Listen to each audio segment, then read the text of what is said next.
Dari artikel-artikel barusan, probiotik sebetulnya bukan hal yang baru ya. Sudah banyak sekali dibahas dan diteliti mengenai manfaatnya, baik untuk anak maupun dewasa yang dapat dikonsumsi saat sehat maupun sakit. Tapi sebetulnya apa sih probiotik itu? Disebutnya bakteri, tapi kok bisa menguntungkan? Untuk menjawab rasa penasaran Sobat Kalbemed, mari kita kenalan lebih jauh sama si bakteri baik yang kita sebut probiotik. Bersama saya, Dr. Elda Panggabean.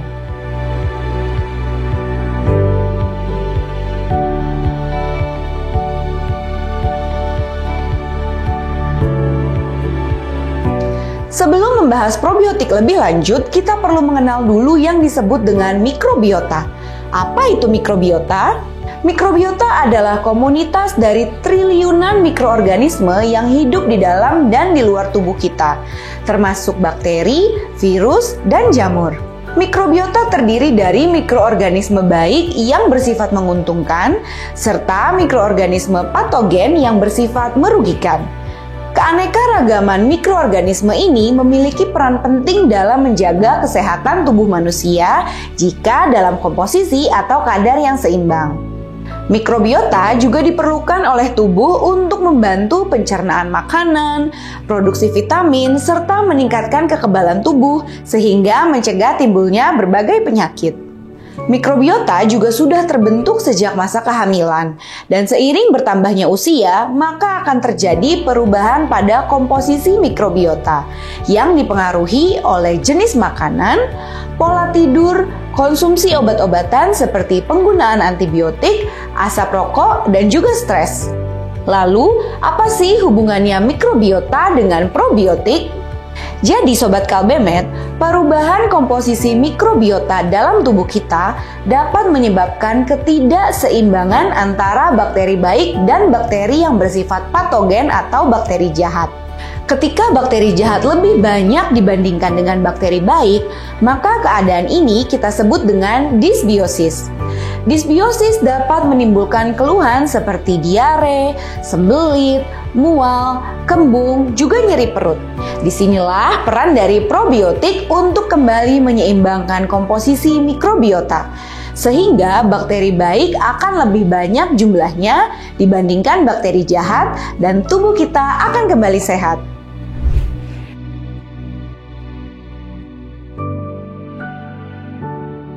Menurut Badan Kesehatan Dunia atau WHO, probiotik adalah mikroorganisme hidup yang ketika diberikan dalam jumlah yang cukup memberikan manfaat kesehatan bagi inangnya. Oleh karena itu, probiotik sering sekali kita kenal dengan bakteri baik. Contohnya adalah grup bakteri Lactobacillus, grup Bifidobacterium, Streptococcus thermophilus, dan masih banyak lagi. Probiotik sendiri telah dikembangkan lebih dari 100 tahun. Pertama kali ditemukan dalam yogurt pada tahun 1905 di Eropa, di mana saat itu manfaatnya dirasakan pada pencernaan yang lebih sehat.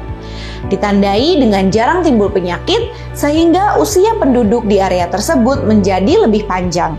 Selain probiotik, Sobat Kalbemed juga perlu nih mengenal istilah lain yang masih berhubungan, yaitu prebiotik. Prebiotik adalah suatu serat yang tidak dapat dicerna oleh tubuh dan menjadi sumber makanan bagi bakteri baik atau probiotik tersebut.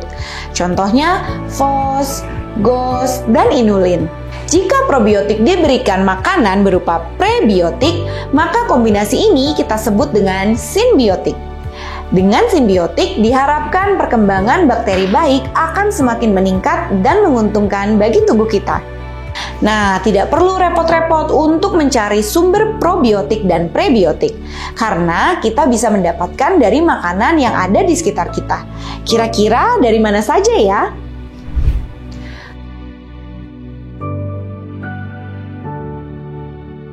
Sumber probiotik alami bisa didapatkan dari bahan makanan yang difermentasi, seperti tempe, yogurt, kimchi, miso, dan kombucha.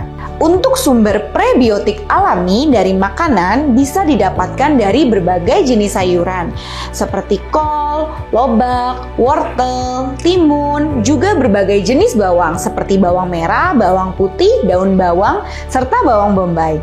Kandungan prebiotik alami juga ada di tape singkong, tape ketan, dan juga brem. Jika Sobat Kalbemet tidak menyukai jenis makanan di atas, jangan khawatir ya. Karena selain dari sumber alami, probiotik dan prebiotik juga tersedia di pasaran sebagai suplementasi yang hadir dalam berbagai bentuk sediaan, seperti tablet kunyah, sachet, kapsul, bahkan tersedia dalam bentuk tetes untuk bayi.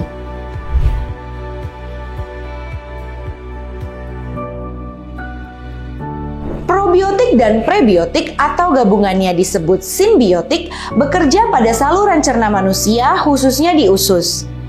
Setelah dikonsumsi, probiotik akan mendapatkan energi dari sumber makanannya yaitu prebiotik. Di saluran cerna, probiotik akan berkompetisi dengan bakteri jahat dengan melakukan kolonisasi sehingga bakteri jahat tidak dapat menempel pada dinding usus. Probiotik juga akan melakukan metabolisme serta berkembang biak. Hasil metabolisme dari probiotik dapat berupa asam lemak rantai pendek atau short chain fatty acid, antibodi, asam laktat, enzim pencernaan, dan masih banyak lagi yang berfungsi untuk memperbaiki sel-sel rusak, menurunkan proses peradangan, serta meningkatkan daya tahan tubuh.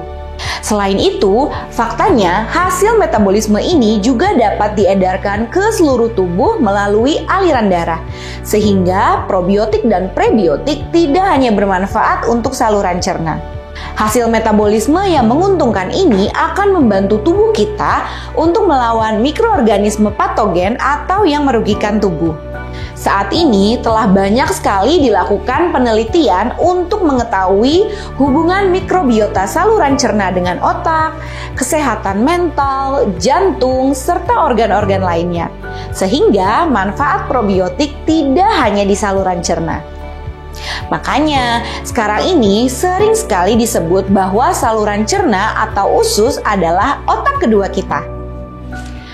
Karena manfaat probiotik dan prebiotik yang luar biasa ini, maka pemberian probiotik dan prebiotik dapat dimulai sejak masa kehamilan, bahkan pada bayi baru lahir. Suatu studi menyatakan bahwa pemberian probiotik lebih bermakna dan efektif apabila diberikan sejak masa kehamilan dan 2 tahun pertama kehidupan si kecil, atau 1000 HPK, karena periode tersebut adalah waktu emas perkembangan otak si kecil. Namun, pemberian probiotik di atas 2 tahun bahkan ketika dewasa ataupun lanjut usia tetap memberikan manfaat dan banyak dilakukan studi untuk hal tersebut. Perlu diingat ya, pemberian probiotik ini mengacu pada jenis bakteri yang terkandung dalam makanan atau suplementasi, sehingga tidak semua probiotik akan memberikan efek yang sama. Perlu dilakukan konsultasi kepada dokter atau tenaga kesehatan untuk konsumsi probiotik sesuai dengan yang Anda butuhkan. Sobat Kalbemet, sekarang sudah tahu kan pentingnya probiotik untuk kesehatan tubuh kita. Bakteri baik yang membawa segudang manfaat bagi kesehatan saluran cerna yang akan berdampak ke seluruh tubuh. Jika ingin mengetahui lebih banyak mengenai informasi kesehatan pencernaan anak, Sobat Kalbemet dapat melihat di Instagram Sahabat Pencernaan Anak. Jangan lupa untuk subscribe, like, komen, dan share video ini ya. Terima kasih dan salam Kalbemet.